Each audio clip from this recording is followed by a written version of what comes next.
Welcome, everybody. Welcome back to the channel. Welcome back to Gunner Fan TV. Hope everyone's doing well. Hopefully, you're blessed. Hopefully, you've been having a good week so far. Let's look on the game for tomorrow. Listen, before I go any further, let me ask one favor, you guys. Go ahead and smash that like button. Subscribe if you haven't subscribed to the channel as of yet, and I really appreciate it, guys. Show your boy some love.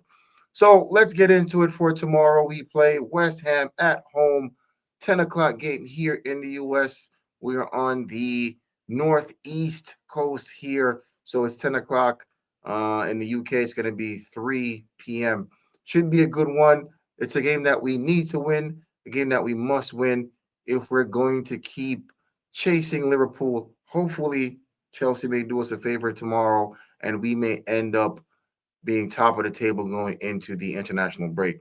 So, my prediction for tomorrow is Arsenal should play a four. Well, if I'm going to be honest, based on historical formations at home, Arteta tends to use a 4-3-3 formation. I would rather him use a 4-2-3-1 formation because that allows for Zubermende and Rice to kind of play that double pivot, which I think worked really well in the game against Newcastle last week. So let's go into it really quick here. I'm going to share my screen with my lineup. Here we go. All right. So let's put this together real quick here. Set this up for you guys. Boom. All right, here we go. All right. So obviously for me, the goalkeeper, without question, who's been very consistent, who's really in the shout to be the, I would say, man, one of the best keepers in the world at the moment, right? Definitely one of the best in the Premier League. I think we would say um behind the Liverpool keeper, Allison. I think he'll be in the shot for, the top keeper, one of the top keepers in the league. So we're gonna go with Raya, of course. Number one, left center back. Of course, we're going to have Big Gabby. He's my shout, Mr. Consistent. He kind of had a little bit of shocker in the first half of the Newcastle game, but quickly recovered by scoring the winner for us. Came off with a knock against Olympiacos, but he's one of our best defenders, so he gets the start. Next, alongside him, of course, it's going to be William, Mr. Consistent, also doesn't really put a foot wrong. And these are our best twin towers, as I call them. One's a Rolls Royce, and the other one they tend to say like he's a Hellcat, which is Gabriel. He tends to do all the dirty work. Saliba is calm, cleans up the mess and all that stuff. And they make a good pair. So in a game like this at home where you have to win, and I think every game at home is a must-win game, and this one is no different. All right, because we need to put pressure on Liverpool going into the late game. Right back, of course, one of the best wing backs in the league right now, if not the best, is Julian Timber. He goes and he starts at right back for me. Ben White is still coming back. Excuse me. From a long-term injury, he still lacks match sharpness. He is getting fit, but we have to give Ben White some time. I think he accepts the fact that he's now a backup to Timber, which is fine because he is still quality and that still works for the team. All right, left back. It could easily be Skelly also. Let's be honest. Skelly played well in that game. I think other than hold on, let me change this real quick because what I want is a 4-2-3-1. 4-2-3-1. 4-2-3-1. Oh, that's 4-2-3-1 alpha. I need 4-2-3-1 Bravo. Excuse me. Where we have the two central defensives, right? Double pivots. That's my preferred position, formation. So here in the left back, it's an argument between Skelly and Calafiori because Calafiori has been consistent throughout the couple of games he's been playing. Well, throughout the season, to be honest, I think he is the most likely to score in that position as a left back. But for me, I don't really care if my left back is scoring goals. I want him to be able to defend. But he seems to be in favor right now. He's been playing well, and I think for this game, Arteta is going to continue to use him and feed from his current form. Skelly played well in that game this week against Olympiacos.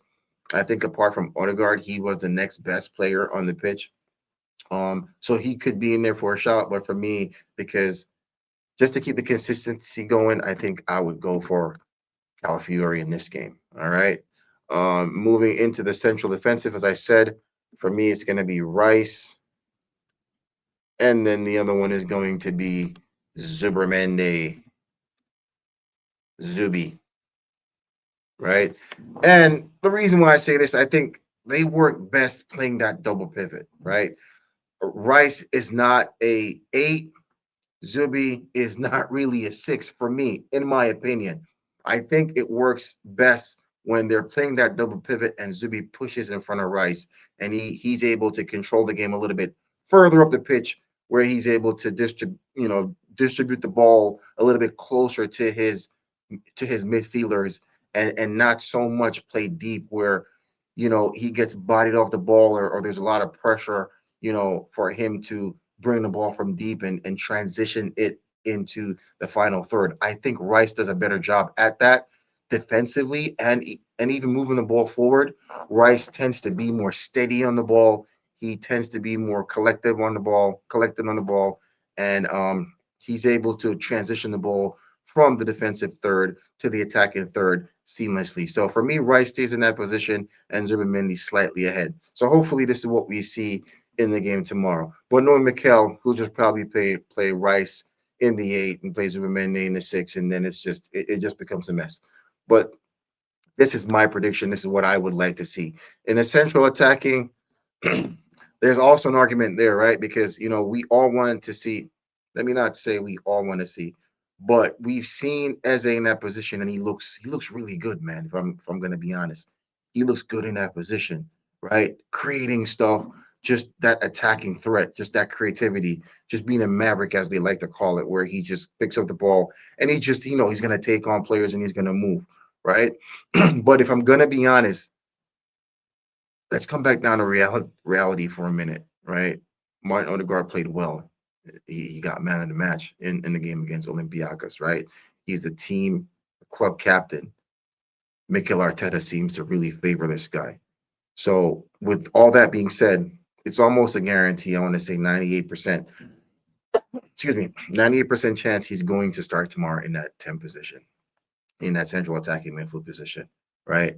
Um, and for all those reasons I listed, and he's coming back, and I want him to do well. You want a player like that to do well because 2 seasons ago he was one of our best players, one of the best players in Arsenal in that midfield. He was elite, right? And we want him to return to that standard. You want him to get that form back, right? Moving forward in this season where we have to win something based on the depth that we have, the quality that we have, right? The money spent. We need to produce this season. So you need him firing on all cylinders this season. So, we encourage that and we want that. So just put him in there, let him continue building that form, and we see where Odegaard takes it from there. Right. So Odegaard in that 10. Right. Listen, it's only one player. That's not even a conversation. Saka also coming back from injury.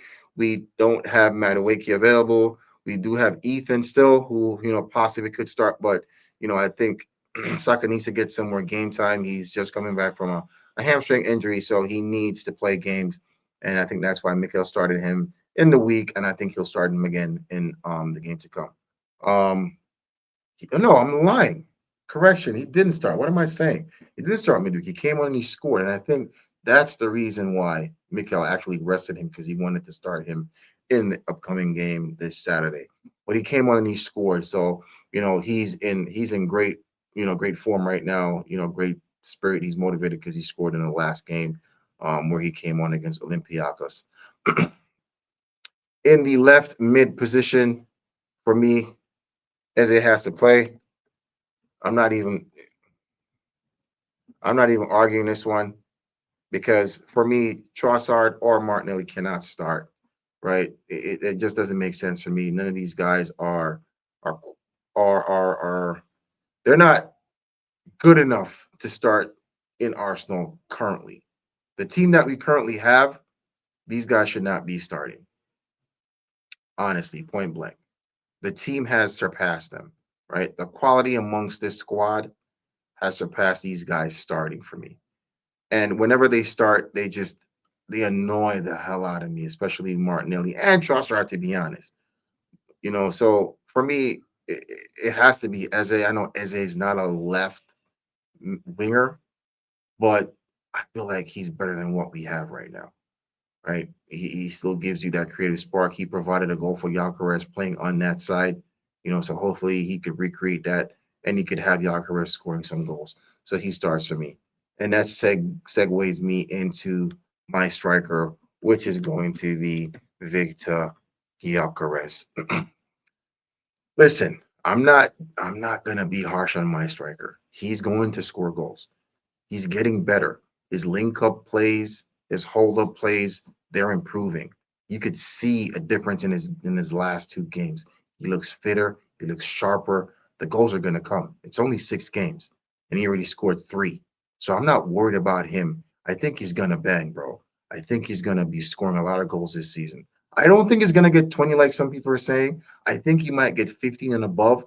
You could be okay with that for his first season in the league, bro. If he gets 20, that's a plus. But I think 15 to maybe 18, possibly, yeah, 18. I think that's a fair number for Gyökeres coming into the league, coming into playing for Arsenal, different style of play, different league.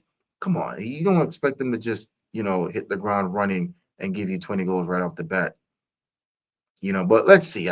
Some people think he could do it. I'm being reserved and realistic. I say 15 to possibly 18 goals this season, and that's still good because we're never seeing that from any striker since the Mikel Arteta era, if we're going to be honest, right? Since he got his guys in, we've never seen more than I think 14. I think it was Martinelli or 15 or something like that, right?